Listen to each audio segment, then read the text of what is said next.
Buenas tardes, soy Daisy Milena Orozco, estudiante de la licenciatura en Educación Básica Primaria y maestra en formación. Considero que en la unidad con la profesora Claudia vimos formas de enseñar los tipos de lenguaje que requieren ser aprendidos en la escuela.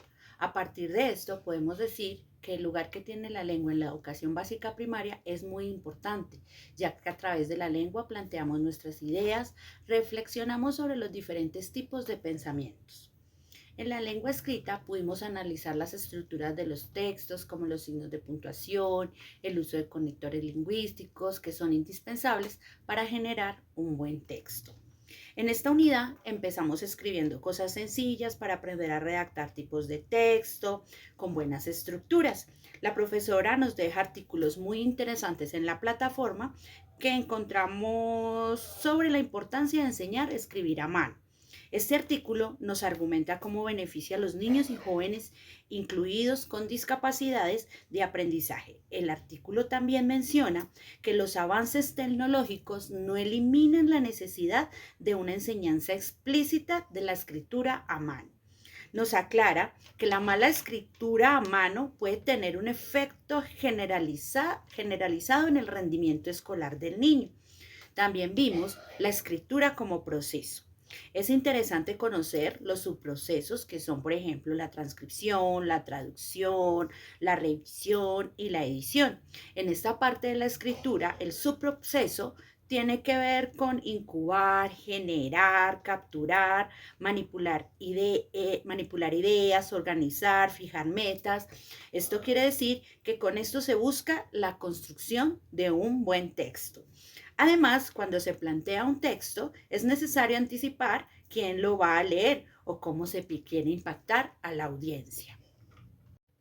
En un tema de la unidad vimos texto, género y discurso. La profe Claudia nos deja las ideas de Batin sobre los géneros discursivos.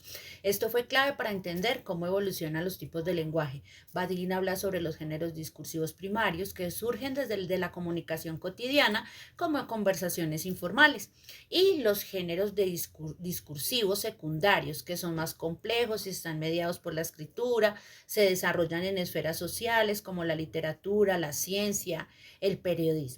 El lenguaje evoluciona según las prácticas sociales. Lo podemos ver en la carta que ha perdido relevancia con el tiempo, ya que las tecnologías llegaron y entonces reemplazaron todo lo que era la carta, ¿no? Porque ahora está el email, el WhatsApp, Telegram, cualquier tipo de tecnología nos puede ayudar a enviarle una información a alguien y pues la carta ha perdido relevancia en ese sentido. También vimos la lectura como proceso del lenguaje y el pensamiento, estudiamos diferentes estrategias para darle sentido a la lectura, como el muestreo, la predicción y la construcción de hipótesis y las inferencias. A partir de esto, con un conocimiento previo sobre el tema, realizamos talleres en clase presencial, donde la maestra incluyó estos conceptos en clase, ya que en grupo íbamos observando libros de uno en uno y hacíamos preguntas de la imagen, luego que nos hacía pensar el título, después íbamos armando una hipótesis sobre el tema del libro. Estas estrategias enfatizan que la lectura es un proceso activo y dinámico. Además, en esta plataforma vimos un texto de Kenneth Goldman que dice en su texto un subtítulo que habla sobre el lenguaje integral, ya que este debe ser real y relevante cuando tiene sentido y es funcional. Esto quiere decir que cuando se usa en contextos reales y tiene un propósito, el lenguaje siempre tiene un resultado excelente, ¿no? La lengua es tanto personal como social, está impulsado desde adentro por la necesidad de comunicación y está moldeado desde afuera según las normas de la sociedad. La lengua tiene dos dimensiones, ¿no? Una personal porque surge de la necesidad de expresar ideas, de emociones y pensamientos.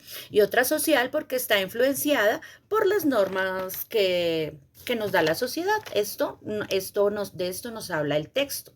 En la lectura como lenguaje vimos actividades para antes de leer, durante la lectura. Estas actividades que se diseñan son fundamentales como el diseño de preguntas, hacer resúmenes, el parafraseo, buscar una tertulia o conversación, perdón. A partir de esto se crea una interacción ideológica, ya que promueve mayores niveles de comprensión. Vimos la importancia de las estrategias de lectura en el documento de Isabel Solé, que tratamos de identificar en una actividad con los niños. Las estrategias en el aula son un papel muy importante. Hay que darle claridad y coherencia a los textos. Debemos tener conocimiento previo, debemos tener en cuenta una relación entre leer, comprender y aprender.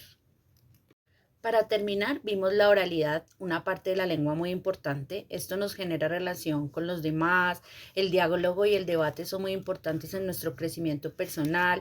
En la entrevista, el señor Miriu nos enfatiza que gracias a lo que le damos a nuestros alumnos, ellos pueden por sí mismos inventar, renovar y hacer del mundo un lugar mejor. Habla sobre la tecnología como una herramienta pedagógica que nos puede servir para múltiples aprendizajes. Explica que puede ser muy útil para los niños en el sentido que le genera confianza, por ejemplo, para hacer preguntas.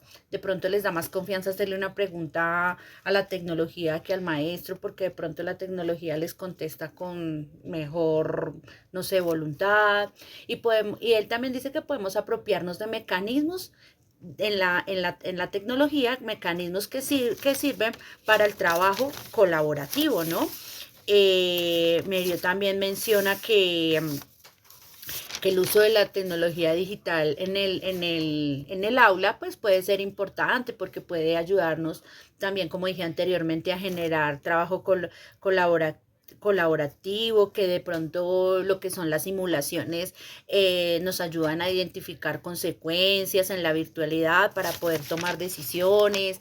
O sea, realmente la tecnología, él dice que dentro del aula, sabiéndola llevar, es muy importante. También deja algo muy claro y que a los niños debemos enseñarles que la tecnología muchas veces no dice la verdad, que todo lo que aparece ahí no es cierto. Eso es lo que le tenemos que enseñar, que no deben quedarse en ahí, sino indagar más sobre el tema que están estudiando y buscando de pronto en internet, en Google o con la inteligencia artificial, sino que ayudarse con otros métodos, datearse de otra manera, ir a una biblioteca, para no quedarse solo con lo que nos dice la tecnología, porque siempre puede llegar a ser mentira, ¿no? No todo lo que aparece en internet es verdad. Eso es lo principal que le debemos enseñar a los niños en el aula.